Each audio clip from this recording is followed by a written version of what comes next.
Welcome to It's a Crime. I'm Linda, and today we're going to be doing part 2 of the Charles Vallow case. I'm going to be talking more about Lori's statement that she gave to the authorities, and I'm going to show some of the holes surrounding it, because there's quite a few. But before I get into it, if you'd like to be part of the It's a Crime community, please click that subscribe button below. Please make sure that the notifications are set to all because some people aren't getting them. Please like this if you support it, and please share this out where you can. Now, let's get into it. Dear Lori, there's a hole in your bucket. I'm going to take Lori's statement and her timeline and start to dig in a little bit more about it. I know I read out her statement in my last video, but we're going to dive a little bit deeper. I'm going to give you a quick breakdown also just prior to all this going down and talk about the questions that weren't asked to Lori. So as I said in my last video, strap on the smirks because we're going for a ride. Important points to note prior to that day. Lori was on a 58-day hiatus starting in January. She basically takes off with Tylee and leaves JJ with Charles. Right before that, she stole $35,000 out of Charles's business bank account. She changed the passwords on Charles's life insurance policy account and even had someone call in as well and pretend to be Charles. She told Charles that he's Nick Schneider, and if anyone gets in the way of her mission, that she will murder him and have an angel dispose of his body. Now, after that, she goes back to Charles in spring while he's living in Houston. She tells Melanie Gibb that she needs to get Charles's financials in order. Lori then splits with Charles yet again, and she moves back to Arizona. Charles rents her a house, and she was living there for about 3 weeks when Charles was shot and killed. Now, she wrote a letter to Chad that was signed from Charles asking him to come to her house to help write a book. I 100% believe that this was a plot to kill Charles in those upcoming weeks.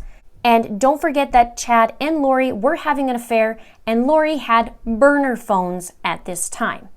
Alex also stayed overnight at Lori's house. So now that sets the scene, let's dive into Lori's statement. According to Lori, here's what her timeline looks like. Charles allegedly tells Lori he's coming to town on Wednesday night. Lori tells him that he can't stay at the house and she'll get him a hotel. Justin Lum reported that there was a Gilbert Hotel employee that said Charles had been staying there for some time and that Charles told them that he would be back with JJ to have breakfast that morning. Now, according to Lori, Charles texted Lori to say that Charles was going to be there at 7:30 a.m. on Thursday morning. At 7:35 or 7:40, Lori can't really remember which, but she said Charles arrives at around this time. She says she remembers looking at the clock at 7:30 and states that he is usually punctual. She states that Charles came banging on the door and she was just trying to be nice and have JJ's stuff ready for school. So Lori said she was getting his stuff ready for school and Charles says he's going to leave in around 20 minutes. So that would be around 7:55, 8 o'clock, mentioning it was 15 minutes to get to school. Now, I pulled up the map and that is fairly correct. It is around 16 to 19 minutes to get to JJ's school. Lori mentioned you can't get there early because they don't open the gates until around 8:20 or something, she says. A quick look up and it looks like the doors are actually opened at 8 a.m. and the bell times are at 8:30 a.m. So Lori suggested to leave now and go get breakfast at Burger King. And according to Lori, Charles agrees and goes to the car with JJ. But Charles leaves his phone on the counter, according to Lori. My question is, but did he? Lori states he always leaves something in the house and never just leaves the first time. She says Charles comes back into the house and Lori says she has his phone and wouldn't give it back. Charles told Lori to give him the phone. Lori says, "Why don't you show me your text that you've been texting?" She describes Charles as acting weird, like he's been plotting something. Interesting right here. Lori's talking about taking Charles's phone and wanting to see who he's been texting. Because 2 weeks earlier, she wrote that cryptic email that I believe is in code as a plot to kill Charles. He finds out about it, forwards it to Lori's brother Adam, and says, "Hey, heads up, something's going on with Lori and Chad. I don't know what, but they're up to something." And he also says to Adam that he's going to contact Chad's then wife Tammy about it. So here's Lori needing to, in my opinion, get her hands on Charles's phone because she needs to. And like I mentioned in my previous video, Lori projects. So she's essentially telling on herself. She's saying that Charles has been acting weird and he has been plotting something, when really she's been acting weird and she's been plotting something. Now back to her statement. Lori questions Charles as to why he was here, why he's in town, and then brought up that Adam is in town at the same time, and she hasn't talked to Adam in a long time. So my question is, who told Lori that Adam was in town? Now, Lori says Charles has been saying all these texts like, "You're going down" and such. Well, we know Lori has been saying to Charles that he's going to be going down because she says, "If you get in the way of my mission, I will destroy you." She says Charles is blaming her for their marriage breaking up and other marriages around them. My guess, the around them is Melanie Boudreau's because they split up in June, right before Charles dies. And she says Charles is calling her a destroyer of families. Well, Lori, because you are. Now, interesting choice of words here again, because she uses the word destroyer, which happens to be the same words Lori uses towards Charles. "If you get in the way of my mission, I will destroy you." So Charles was allegedly screaming at Lori to give him back his phone. Lori said she was just holding it there and he was screaming. Lori said she was kind of walking around the house so he couldn't get it and he was kind of reaching for it. So you're either walking or you're not, and you're either reaching or you're not. Which one is it? And another side note, earlier, Lori said in her statement she wanted Charles just to leave and for them to go get JJ some breakfast. But all of a sudden, she has ample time to play around with Charles's phone and run around the house like a juvenile. Lori then says Tylee came out of her room upset and she had a bat, and Tylee told Charles to leave her mother alone. And Lori said Charles screamed at Tylee saying, "Tylee, don't you hit me with that bat." Lori said then her brother Alex heard the commotion and he came out in the main room. Now in Tylee's statement, she said that she came out at 7:50 a.m. and that Alex was already there. So here is a discrepancy. Lori said Charles is screaming and is super upset at this point. She doesn't know if Tylee swung at Charles or what, but Charles grabbed the bat from Tylee and went to hit Tylee with the bat, and Alex grabbed Charles from behind to stop him from hitting Tylee. Lori said Alex and Charles then get into the thing and he's hitting Alex with the bat. And they're on the ground grappling around or whatever. Lori said it happened quickly. Now in Alex's statement, he mentioned absolutely nothing about being on the ground or about any sort of phones. He talked about a tussle, but he didn't talk about a tussle with Alex involved. Now if Alex grabbed Charles from behind and Charles has the bat, then it would be pretty awkward for Charles to try hitting Alex with the bat, because I'm not sure if he's grabbing Charles from behind on his arms or if he's grabbing him like this. If that's the case, then Charles would have to grab the bat and do one of these, which perhaps maybe it is, and that's why he has the boo-boo on the back of his head. But it is pretty awkward. But you know what I'd like to know? I'm wondering if Charles is the one that got hit in the head with a bat.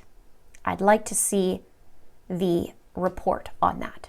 Also, Alex mentioned in his report that he turned around and headed to the bedroom to go get his gun, and Charles came at him with a bat. Well, if you're from behind, can't really go and turn around, right? What are you going to do?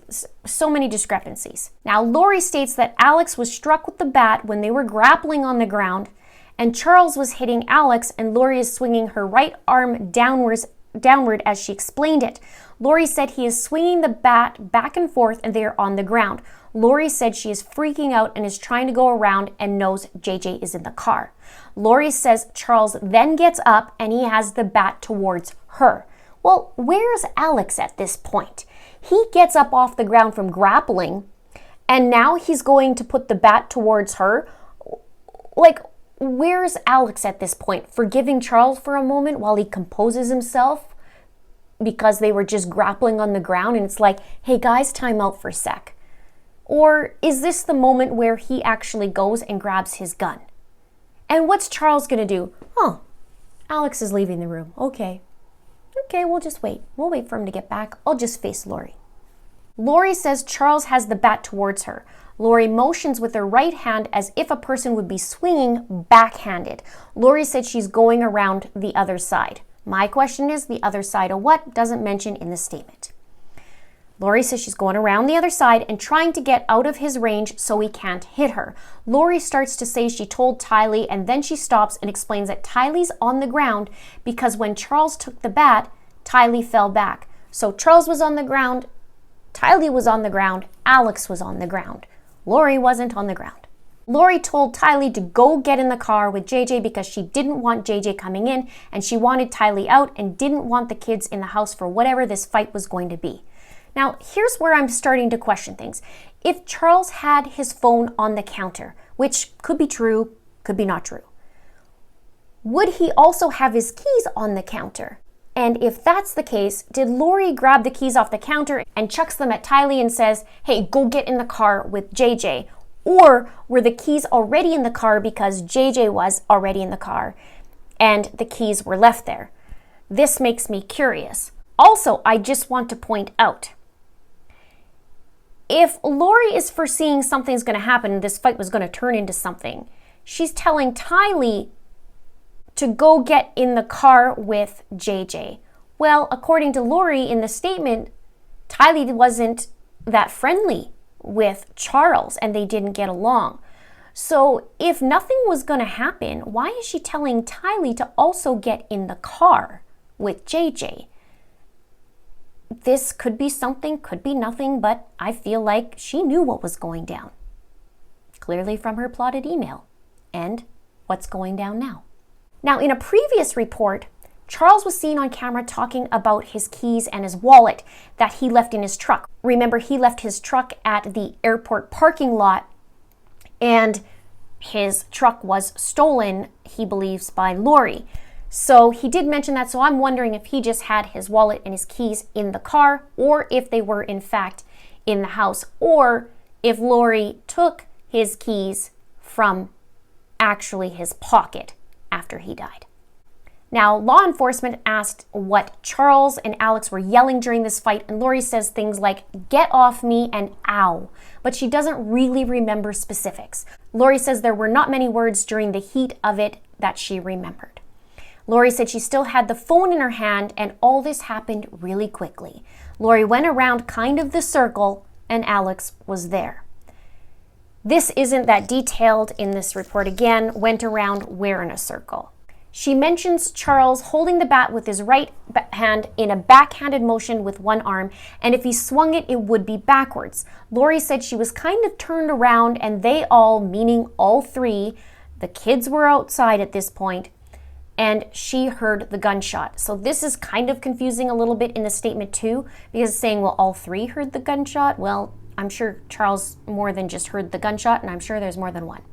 The officer asks if she heard the gunshot, and Lori confirms yes. She said she didn't see the shot, that she heard it, and came back around and she saw Charles on the ground. Lori said that she had gone around the kitchen to get away from him and then come back around. So now they're talking about the kitchen. Lori states that she came back in the room and saw that Alex was right in front of Charles, and it all happened very quickly. Lori said Alex didn't say anything to her and they were both in shock. The officer asks if she saw Alex go get the gun, and Lori says no. She said she never saw Alex leave the room, but it all happened so fast. That's a really common phrase that we're hearing with Lori. Everything just happened so quickly. Everything happened so fast she doesn't remember. Now, one thing though is Lori was allegedly in the other room. So naturally she wouldn't see Alex leave the room. But I'm wondering if this statement actually places her in the same room, because she's saying that she didn't see Alex leave the room. Well, you wouldn't if you were in the other room, and she doesn't make any mention of that. So that's interesting to me. Could be something. Might not be anything. Lori states that she didn't know that Alex came over to the house with a gun, but wouldn't be surprised if he did because he's professional with guns. Lori described Charles as so angry and super scary. Then there were several lines redacted from the report, but it then says that Lori then went out to check on the kids. She thought about coming back in, but didn't. She said JJ was in the car and Tylee was freaking out. Tylee said she came back in the house through the garage and grabbed her mom's purse out of her mom's closet. I find this interesting that Tylee's the one that had to go back in the house after Lori reports that Tylee's freaking out. So Lori's sending a minor into a potentially dangerous scene, and Tylee's saying, yeah, she did go back in the house through the garage. Lori said she decided to take JJ to school and then away from the scene. So again, where's the keys? How'd she get the keys? Now, another important thing. Lori hears the gunshot and then leaves. She takes the car, which doesn't belong to her. She takes Charles's phone, which doesn't belong to her, and then drives JJ to school, and essentially she flees the scene of a crime. She has 15 to 20 minutes with Tylee in the car to chat about what just happened and corroborate their story. And 15 to 20 minutes coming back. Like I mentioned, she left the scene of the crime, stole a car that's not hers, potentially even has Charles's wallet as well as his phone. Now at 8:20 a.m., the police report says that Charles was shot. 8:36, there was the 911 call and emergency responders are dispatched. 8:43, the authorities are talking to Alex on the curb. At 8:48, Lori and Tylee come back. Now let's talk about this. If Lori and Tylee come back at 8:48 a.m., then that means they would have left JJ's school at around 8:30 a.m., which is right in time for the school bell. But it also means that Lori would have had to have left the house at the very latest at 8:15 a.m., and that's pushing it. If Lori heard the shot, that makes it more like 8:15 that Charles was shot and not 8:20 as reported, leaving Alex not calling 911 for a good 21 minutes after Charles was shot to death. And I'm betting it's even a little bit earlier, more like 8:10. But there's another problem. JJ still needs to eat. And even though Burger King's on the way, she'd have to make a pit stop to feed JJ, right? So if she turns off to go to the drive-thru, that's at least 5 minutes. I mean, that's even pushing it. That's minimum. Could be even 10. So I'd like to know if she actually stopped there that day at Burger King. And if that was even asked, oh, okay, so you were talking about Burger King. Did you actually stop at Burger King when you finally left and took JJ to school? So now we are looking at not 8:15, but 8:05 or 8 a.m. that she actually left, which would mean it was 10 minutes after Tylee woke up and came out with the bat, because Tylee said she woke up at 7:50. So this places it around that 8 a.m. mark, even 8:05. And that's even pushing it for Lori to leave the house, go to Burger King, go through drive-thru, then drive to the school, drop JJ off, and then come back. And even then, what it's looking like to me, in my opinion, that Charles was killed around that 8 a.m. mark, 8:05, or even before that. You see, at 7:50 a.m., Tylee says she woke up and heard arguing, and Alex said he was already up as of 6:30, 7 o'clock. Now, there's discrepancies between those stories, because Tylee said she came out and heard arguing and that Alex was already out.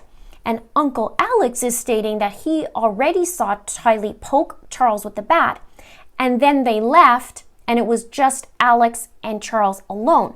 So if we take Tylee's timeline that she gives of 7:50 a.m. and the police report that Charles was shot at 8:20, that means they were grappling and fighting for a full half hour. And then Charles was shot. So I really don't think that is the case. What do you think? Let me know in the comments below. I believe, like I said, that Charles was killed before 8 a.m. according to the timeline and the logistics of driving that car to the school and possibly even stopping off at that Burger King. I believe that Alex and Lori had to stretch the timeline out so that it would make the time that Alex did that 911 call more reasonable. But Alex, in my opinion, gave ample time to make sure that Charles was dead, so there was no resurrecting him. They had to stretch out that tussle and that altercation. That's why there's a jumble of statements. They just made sure to say that Charles was enraged or angry. They forgot a lot of the details, but at the end of the day, he was angry and he came at them with a bat. Interestingly, he came at Alex with the bat, he came at Tylee with the bat, and he came at Lori with the bat. I don't think he came at them with the bat. So the question is, where and when did Lori get a hold of those keys of Charles? And she sure had a lot to say about Charles's phone. So I wonder, what did she do with that phone? What did she delete off of that phone? And maybe she sent something from that phone as well. Very curious. I wonder if the authorities looked into that. Now, speaking of authorities, why didn't the authorities ask her about taking Charles's rental car? Hey, Lori, tell me, when did you take Charles's rental car? Where did you get the keys from? Why did you leave in Charles's rental car? I mean, none of these questions were asked. Why didn't they ask her about the phone? So, at what point did you take the phone? Why did you take the phone? Did you do anything with the phone? I mean, there was absolutely nothing. How about, why did you leave the scene of the crime? Okay, to take JJ to school. Okay, but he's upset. He hears this commotion, everything happens, and then you're just going to drop him off at school. Like, there's so many questions, yet nothing seems to be answered. Stay tuned for my next video where we actually explore the scene of the crime and everything that's wrong with that picture. Please subscribe if you haven't done so already. Please like and please share. Thank you so much for watching. See you soon. Guy with the non-muffler.